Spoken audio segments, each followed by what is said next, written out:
and the Varus taken away. The big thing, of course, if you're looking at standings, is the last 2 games Existence have played, they've tied. They tied Nova, they tied Clash. That means if Team Queso 2-0 them, they're out ahead in the standings. This is going to be huge for Team Queso. This is the game that's going to put them on the map in a really good position here. After beating Nova, now with 2 extra wins here over Existence, they're going to look pretty good and feel really great as well. If. Don't get ahead of yourself. Richter, Tulin, come on. Tulin, do not pick Ryoma.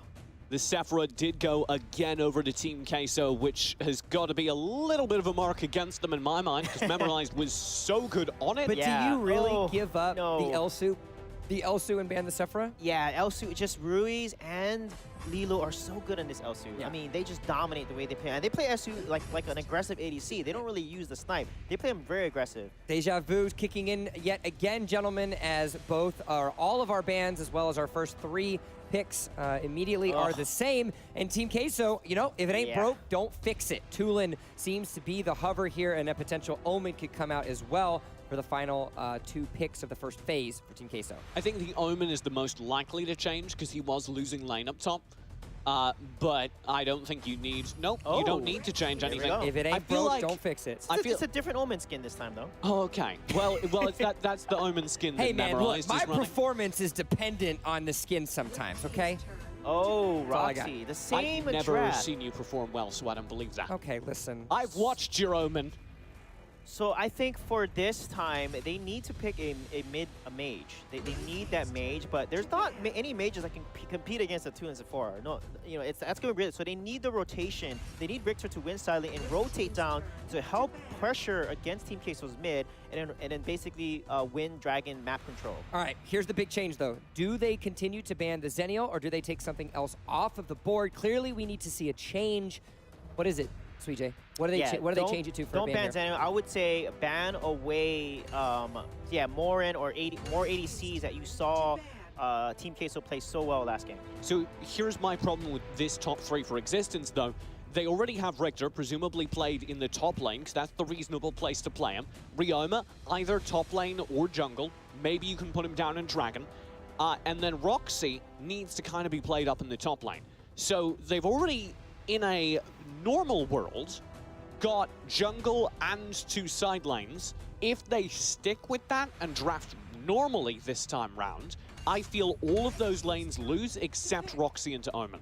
Talanis is the final ban now for Team Queso, taking away a side lane option. Last game, they banned the Baldum in that spot, which does leave it available. However, I'm not too sure the Baldum would fit into this composition as well as Existence might not want. Yeah, Baldwin could work because he has the Wild Charge, and then he can follow with Ryoma's Wailing Blade stun, and then Roxy Agni Grasp. The key is they have to leverage the Agni Grasp as a great counterplay, because if Team Queso is going to take Zephy's here, which they probably will, if Zephy comes in with Death from above, you need to activate Agni Grasp on him immediately to shut down the advantage he has. When he lands Death from above, he activates the Thunder Crash buff, which makes all his normal attacks and abilities do extra damage. It's all 4 melee. It's also 4 melee heroes as well. It's something you have to take into consideration. Yeah. They still have space. Yeah, it is. But if you add in a, this has to be a mage, though. It has to. No, it has to be. Their other option is to again run Richter in mid and put a side lane ADC. But if they do that, I don't see how the result is any different, because that mid Richter was pathetic.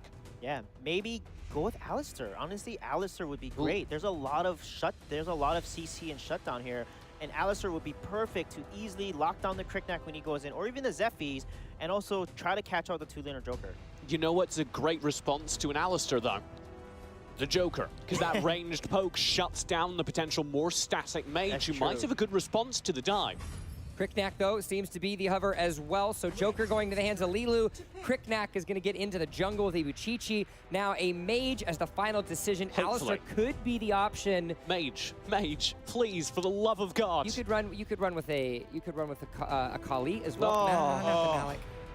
So either way, this is going to be a side lane, and that means, congratulations, it's mid-Richter again, which makes no sense. I mean, they have to combo his ultimate. They literally have to make sure Richter's able to stick on his target for that 5-second duration to maximize the insane amount of damage output that Mark of the Hunter gives him. And if they don't do that, and they don't combo Roxy's ult as well, it's going to be rough. Right, but even with the Richter, even if they land the full ult of the Richter, that is literally the only source of damage on this team. Yeah, I they mean, have no damage. It is absurd. Ryoma Maybe could. if you jungle Ryoma and you get him out late game. The problem is nobody else on this team will last to late game. I've got it.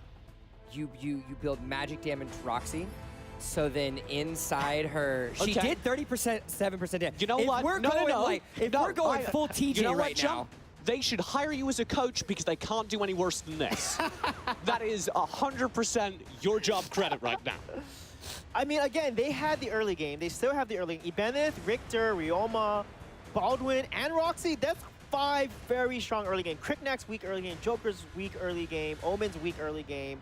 Existence can pull this off, but again, they have to make sure they win that mid lane and take the dragons early. And it needs to be a full committal for that early game as well. When you took a look at a lot of the plays that didn't go in their favor, it was because they had split decision making when they decided to roam. If they're going to want to get themselves into the early game, it needs to be a full committal to make sure that you're going to have all 4 members go down. You need to make sure that you have everyone there for the priority on the Abyssal, because if not, bad things are still going to happen. Okay, we set up Bamboo as the key part of this team, though. We were so sure Bamboo was their path to victory. No, it's Richter. Yep, and he gets put on a Richter. Twice in a row, they put Bamboo on a relatively low damage sustain warrior in the mid lane into ranged damage mobility characters that can just bail. The Tulan can just leave. He sees the Richter coming and he says no thanks and goes home. And there's nothing Richter can do about that. He doesn't go home. He just goes to another lane and destroys everybody else there. Also that. So they need to have a response. Maybe that Baldwin, I do think the Baldwin is an upgrade on last game because it gives them a little bit more of an engaged tool. Maybe that gets the but I'm choking on my words even as I try and build a hope for existence. This is their second weird draft. But there's still a lot of pressure on Team Queso because we have seen Team Queso, even with 2 successful drafts, game number 1 do well, game number 2 be extremely shaky in their decision-making. We want to think that Team Queso is getting better. Their performance against Nova last week, I think, is a huge factor of that, but it's still going to come down to Team Queso making sure that they stay on point from game number 1 and keeping their consistency at the top of the priority list. Game number 2, though, has begun with a win here. Team Queso overtakes Nova for the first time. We will have a new number 1 place individual team in the Valor Series for Europe. And if Team Queso can do this, they're a step ahead of all the teams that lost to existence permanently. That's a pretty major step up for them. Team Queso want to be able to lock that far-fetched slot at the head of the Valor Series for the first time in 3 seasons. Yeah, you can see their Bamboo getting out-pressured so quickly. This is why Tulan is so great in that mid lane. However, Baldwin is a shining sign of hope because he has a good wild charge engage, like we see here. And he also has a lot of armor. He can actually... I believe! Hold on! Ruiz needs to back up. Triton dives forward. Both memorized and Ruiz are low. x6tence will flicker out after another wild charge, but they're out of sync. They can't find the kill. And Bamboo even dives forward after the... Oh, he'll eat a wild spear. That hurt. Out of sync is the name of the game. Is it x6tence?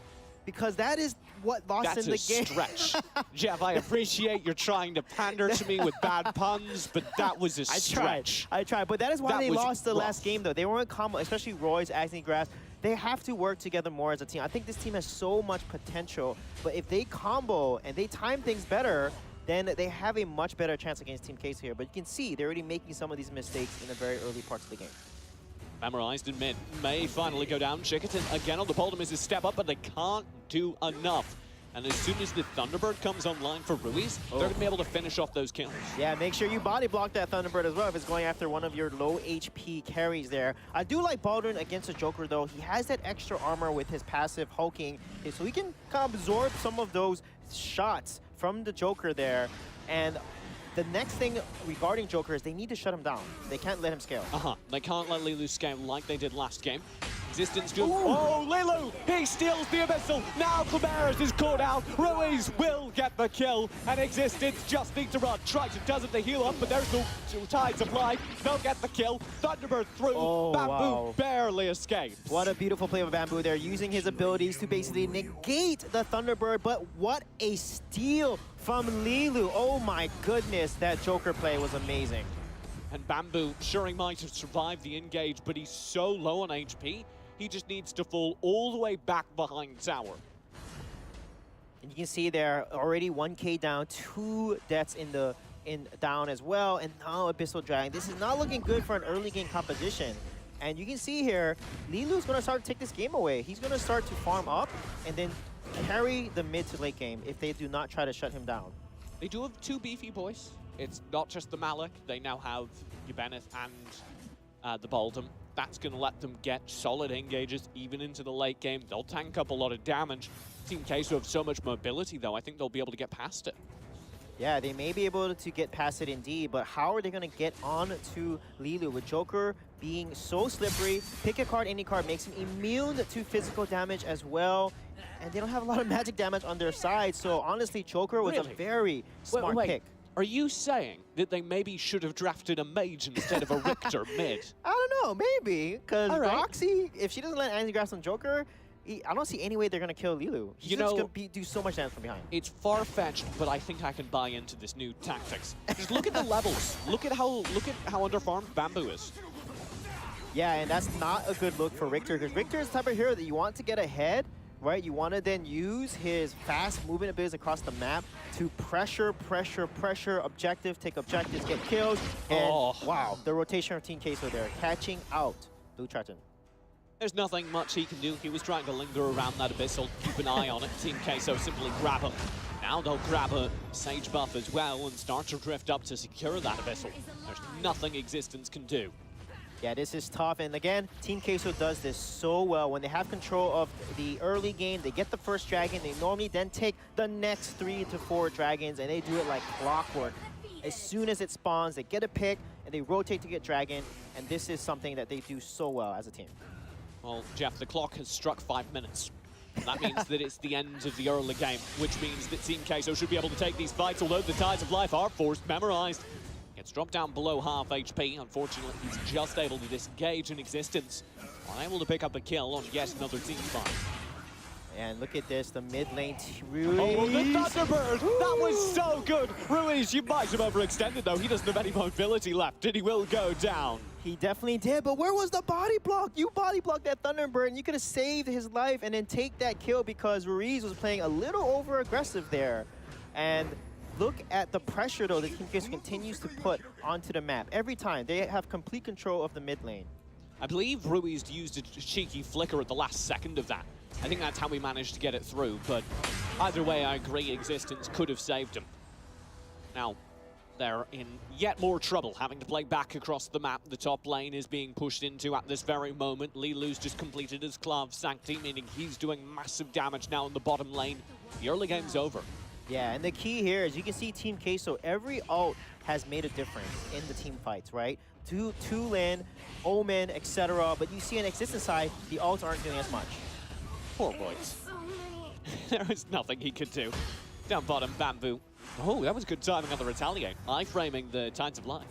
Yeah, see, like, for example, Ibanez, haven't seen that all come out. There's no really combo and synergy that they're pulling off here. And without these combo and these synergy plays, these picks that they can get here, because last game, they were able to pick up memorized at least 2 or 3 times in the game, and they're not getting any picks here and struggling a lot more in game 2. Yeah, definitely a step down, I think, in teamfight synergy for Existence, and they need to remedy that.